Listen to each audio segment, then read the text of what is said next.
nightmares in my head, I fear that the thoughts build up until I can't hear, that my mind fills up into a creature, and it haunts me somewhere much deeper. Anxiety, filling up every space, no privacy, and silently, it could build and build until you... Salam sejahtera Malaysia, denyut nadi suara rakyat terus bergema di channel ini. Kebawah Duli Yang Maha Mulia Seri Paduka Baginda yang di-Pertuan Agong akan berundur daripada tahtah sebagai di-Pertuan Agong Malaysia pada Januari 2024 ini dan akan ditukar oleh Kebawah Duli Yang Maha Mulia Sultan Johor sebagai Agong kita. Menariknya tentang Sultan Johor ini, Sultan Johor adalah seorang sultan yang amat dikasihi oleh rakyat, dan Baginda adalah seorang sultan yang tidak akan berkompromi dengan sebarang salah laku, penunggang-penunggang agama, rasuah, apa sajalah yang boleh menggugat keamanan negara, yang boleh memecah belahkan keamanan, keharmonian negara Malaysia yang selama ini kita pertahankan. Terbaru, Baginda Sultan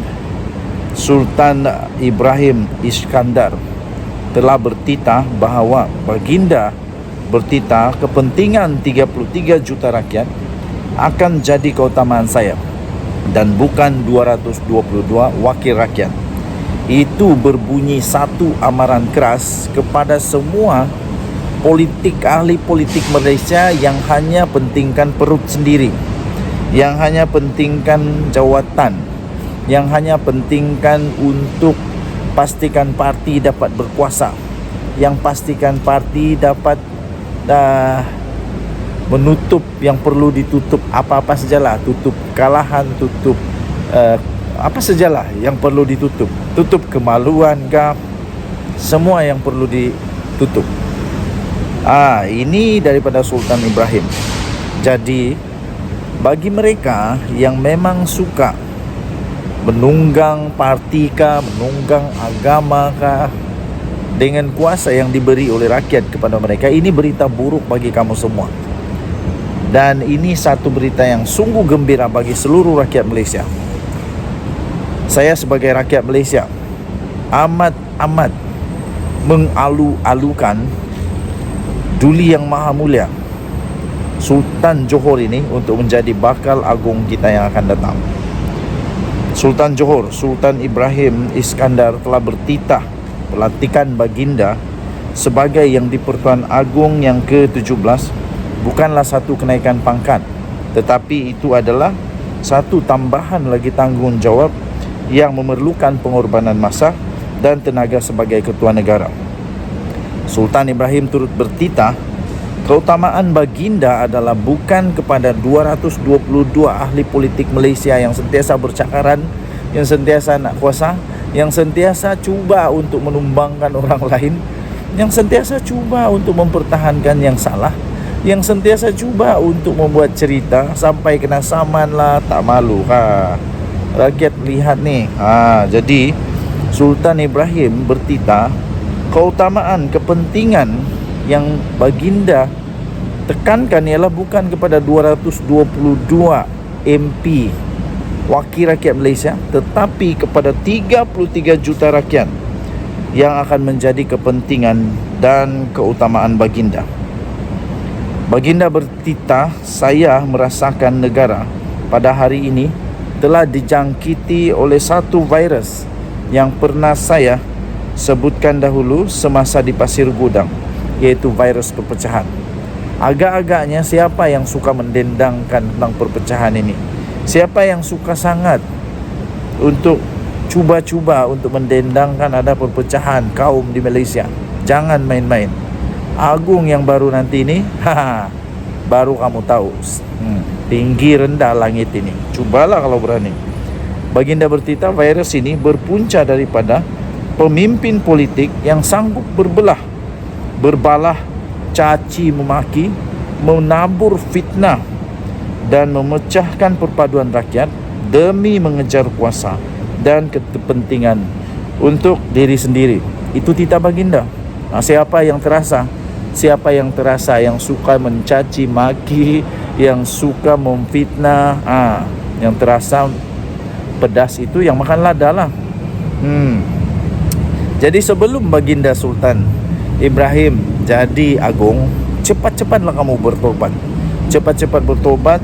Cepat-cepatlah bertobat supaya jangan sampai nanti penyesalan itu sudah terlambat. Nanti mau bertobat di penjara, nanti mau bertobat sudah didenda, sudah disaman, sudah terlambat. Sehubungan itu baginda bertitah, sehubungan itu saya menitahkan dan menyeru semua pemimpin supaya bertolak ansur dan hormat menghormati di antara satu sama lain untuk meningkatkan kemakmuran serta kesejahteraan hidup rakyat. Titah baginda di dalam akaun Facebook rasmi pada hari ini.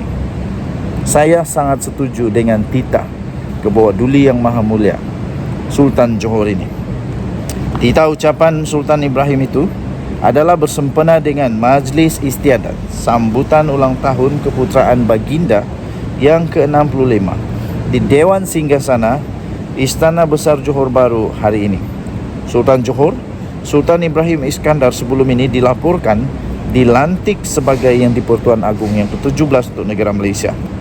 Penyimpan mohor besar Raja-Raja Tan Sri Syed Daniel Syed Ahmad berkata pelantikan selama 5 tahun itu berkuat kuasa pada 31 Januari ini. Pada 3 November 2016, Sultan Ibrahim dilaporkan bertitah virus perpecahan yang datang ke negeri ini berpunca dari parti politik baru dan ahlinya yang menjadi penyebar sehingga menghentam kerajaan serta menghasut rakyat membenci pemimpin. Apabila rakyat dijangkiti virus itu, kehidupan rakyat dan kemakmuran negara akan musnah kerana ia amat berbahaya dan sukar untuk diubati, titah baginda. Baginda juga bertitah, ingin saya ingatkan mengenai satu penyakit sedang datang ke Johor. Akibat sejenis virus yang amat berbahaya, lebih teruk daripada Zika kerana tiada penawarnya. Virus yang saya maksudkan adalah virus perpecahan, titah baginda pada ketika itu. Sekaranglah kita akan tahu mereka ni memang suka lawan kah titah daripada Raja-Raja Melayu?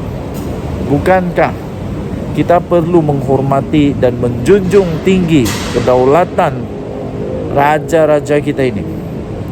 Bukankah kita perlu untuk menghormati kedaulatan perlembagaan kita, di mana Raja-Raja Melayu adalah yang patut untuk disanjung dan dihormati, serta titah mereka ini perlu untuk kita menjunjung titah.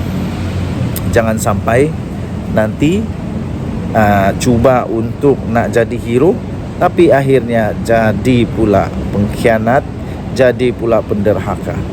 Denyut Nadi Suara Rakyat bergema di channel ini. Jangan lupa tekan butang subscribe, like dan share. Malaysia kita punya, cinta Malaysia ku, kita jaga kita. Bye-bye.